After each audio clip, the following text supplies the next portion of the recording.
सर्वोपरि और सर्वशक्तिमान सत्ता परमात्मा। ओम अणोरणीयान्नहमेव तद्वन्महानहं विश्वमिदं विचित्रं पुरातनोऽहं पुरुषोऽहमीशो हिरण्यमयोऽहं शिवरूपमस्मि। अपाणिपादोऽहं चिन्त्यशक्तिः पश्याम्यचक्षुः शृणोम्यकर्णः। अहं विज्ञानामि विविक्तरूपो न चास्ति वेत्ता मम चित्तसदाहम्। कैवल्योपनिषद। अर्थात मैं छोटे से छोटा और बड़े से बड़ा हूँ। इस अद्भुत संसार को मेरा ही स्वरूप मानना चाहिए। मैं ही शिव और ब्रह्मा का स्वरूप हूँ। मैं ही परमात्मा और विराट पुरुष हूँ। वह शक्ति जिसके न हाथ है न पैर, जिसके संबंध में चिंतन किया जा सकता है, वह पर ब्रह्म मैं ही हूँ। मैं सर्वदा चित्त स्वरूप रहता हूँ। मुझे कोई जान और समझ नहीं सकता।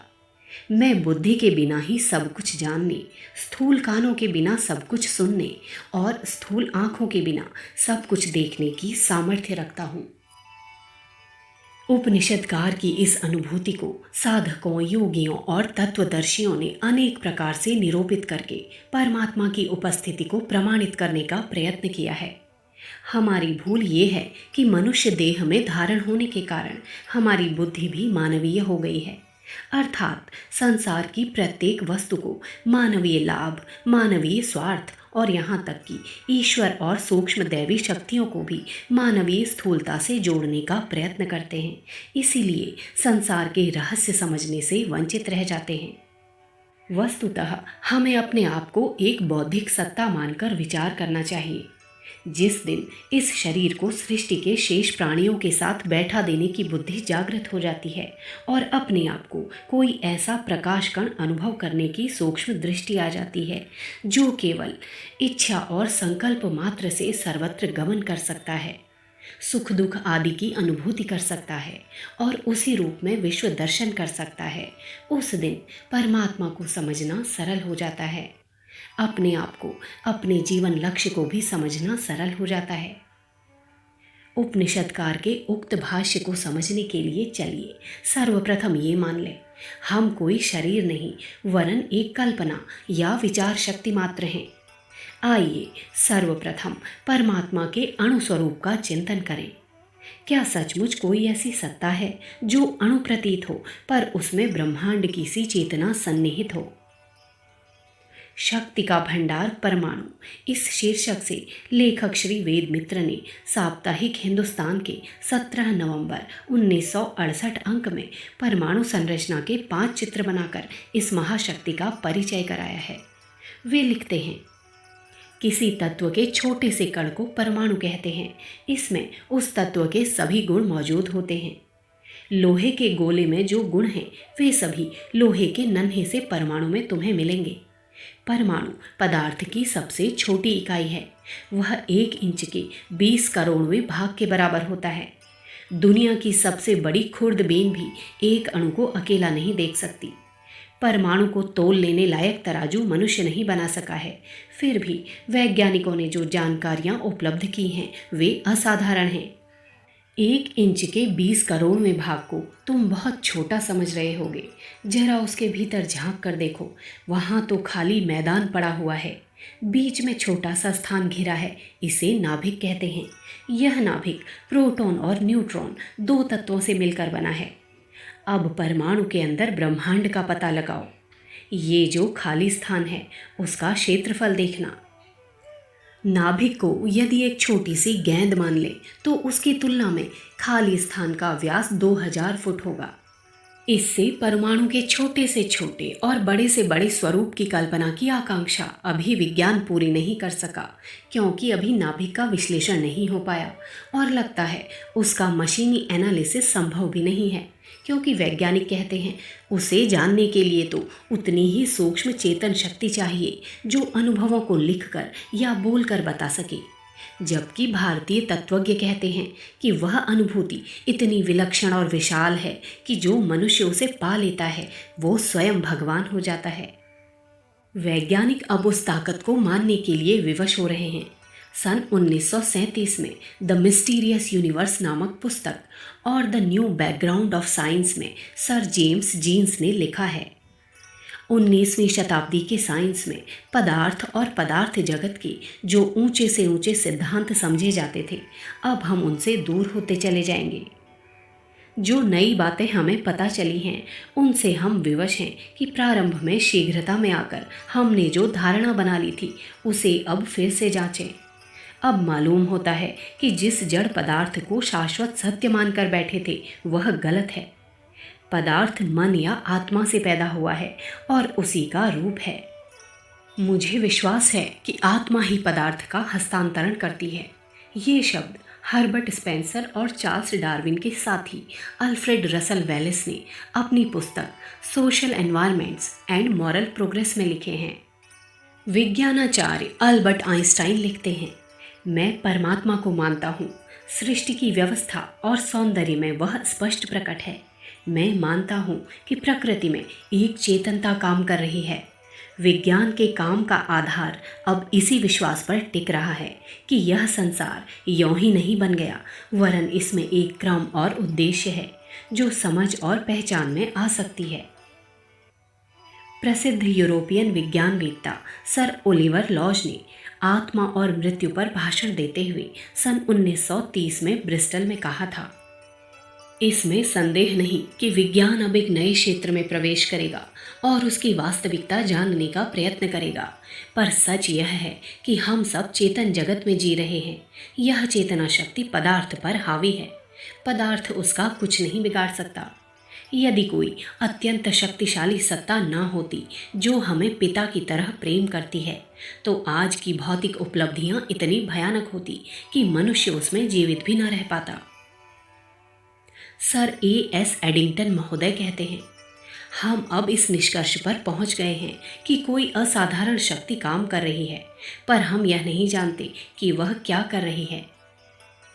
J.B.S. हेल्डेन ने लिखा है, हम जिस संसार को एक मशीन समझ बैठे थे, वह आत्मचेतना की दुनिया है। हम उसे अभी बहुत कम देख पाए हैं, जबकि असलियत वही है। पदार्थ और पदार्थ की शक्तियां कुछ नहीं हैं, असली तो मन और आत्मा ही है।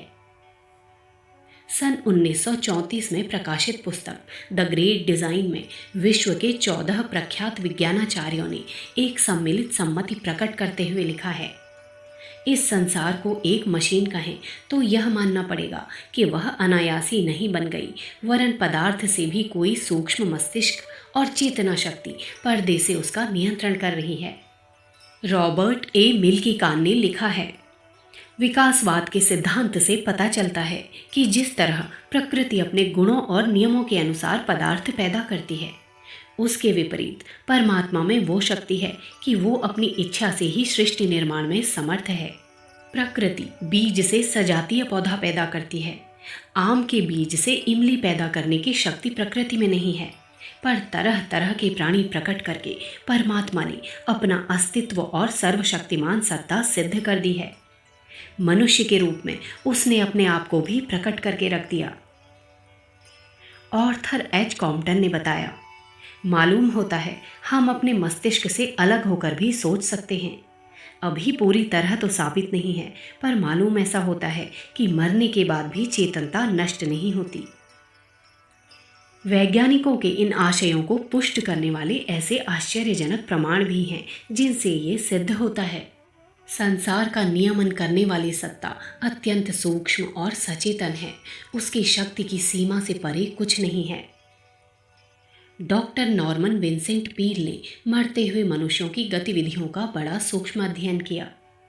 Stay alive all your life इस पुस्तक में उन्होंने एक संस्मरण लिखा है कि एक मनुष्य मर रहा था। वह अर्धचेतन अवस्था में था जब उसकी आत्मा कुछ कुछ इस संसार से भी संपर्क साध सकती थी और नैसर्गिक जगत को भी देख रही थी। उसने बताया, मैं बहुत आश्चर्यजनक ज्योति देख रहा हूँ। उस ज्योति पुंज से बहुत मधुर संगीत विस्फुटित हो रहा है। स्मरण रहे, ईश्वर को भारतीय तत्व दर्शन में ओंकार की ध्वनि वाला मधुर संगीत भी बताया गया है। पदार्थ को विस्फोट कर शक्ति उत्पन्न करने का विज्ञान लोग जान चुके हैं। एक पदार्थ को कूटकर दूसरे पदार्थ में बदल देने का वैज्ञानिक विधान है। पर एक सूक्ष्म विधान ऐसा भी पाया गया है जिसमें किसी उपकरण के सहयोग के बिना केवल संकल्प या विचार शक्ति के द्वारा वस्तुओं तक को अंतर्धान करने की सत्यता पाई गई। टेनेसी राज्य में नॉल्टिन नामक स्थान में डेविड लैंग नाम का एक आदमी रहता था। 23 सितंबर सन 1980 की सायंकाल उसने अपने 8 वर्षीय पुत्र जॉर्ज और 11 वर्षीय सारा को खेलने के लिए खिलौने दिए और स्वयं उस मकान की ओर चल पड़ा जो उसी चरागाह के दूसरे सिरे पर बन रहा था। पत्नी बोली, शीघ्र लौट आना, मुझे कुछ वस्तुएं खरीदनी हैं, दुकान बंद होने से पहले बाजार चलना है। डेविड लैंग ने कहा, अच्छी बात है, बस 5 मिनट में वापस आता हूँ।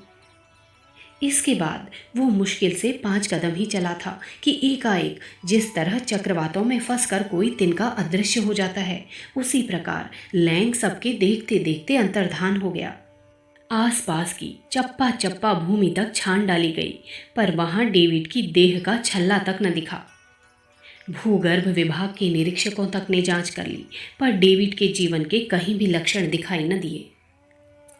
इस घटना के 6 महीने बाद अप्रैल सन 1981 में डेविड लैंग के 2 बच्चों ने देखा कि जहां से उनका पिता अंतर्धान हुआ था, उस स्थान के चारों ओर 15 फुट के घेरे में घास एकदम पीली पड़ गई है। वे उस घेरे के पास चले गए। 11 वर्षीय सारा ने पुकारा, पिताजी। उसे बहुत ही दर्द भरी कमज़ोर आवाज़ में डेविड लैंग के ये शब्द कई बार सुनाई पड़े, हाँ बिटिया, मुझे बचाओ, मुझे बचाओ। इसके बाद आज तक वहाँ कुछ न सुनाई दिया और न दिखाई दिया। इस घटना से रहस्य का भले ही कुछ पता न चले, पर एक ऐसी सत्ता का होना अवश्य प्रमाणित हो जाता है जो किन्हीं सूक्ष्म शक्तियों द्वारा पदार्थ का लोप कर सकती हैं। इसी प्रकार की एक घटना 1 दिसंबर सन 1963 के धर्मयुग पृष्ठ 23 पर छपी है, जिसमें श्री दामोदर अग्रवाल ने लिखा है, तालों के अंदर रखी हुई पूड़ियाँ मेले आदि सवेरे देखने पर मिट्टी में परिवर्तित मिलते, जबकि ताला ठीक उसी तरह बंद मिलता और ताली पूर्ण रूप से सुरक्षित। 20वीं शताब्दी के इस युग में जब विज्ञान ने इतनी उन्नति कर ली है, तब भी हाट पीपल्या की लगभग 711 सेर वजन की पत्थर की प्रतिमा डोल 11 के पुण्य पर्व पर हजारों की भीड़ के सामने पानी में तैरा दी जाती है और वह मूर्ति पानी में डूबती नहीं। वैज्ञानिकों के लिए ये एक खुली चुनौती है। पुरातत्ववेत्ताओं ने उसकी जांच कर ली है। वो मूर्ति पत्थर की है और पांडव काल की मानी जाती है। 20 सितंबर सन 1961 को इसका सार्वजनिक प्रदर्शन किया गया, जहां सैकड़ों पत्रकारों ने भी प्रतिमा को तैरते हुए देखा और उसके फोटो लिए। एक फोटो धर्मयुग में भी छपा हुआ था। ये घटनाएं और प्रमाण ये मानने के लिए विवश करते हैं कि संसार जितना हमें दिखाई देता है उतना ही नहीं, वरन उससे भी सूक्ष्म और विशाल है, और उसका नियमन किसी अदृश्य चेतन संकल्प स्वरूप सर्वशक्तिमान सत्ता के द्वारा हो रहा है। अखंड ज्योति, जनवरी सन 1969, पृष्ठ संख्या 5, 6, 7। हमारे YouTube चैनल विचार क्रांति दूत अखंड ज्योति पत्रिका को सब्सक्राइब करें एवं अगली वीडियोस प्राप्त करने के लिए बेल आइकन दबाएं। धन्यवाद।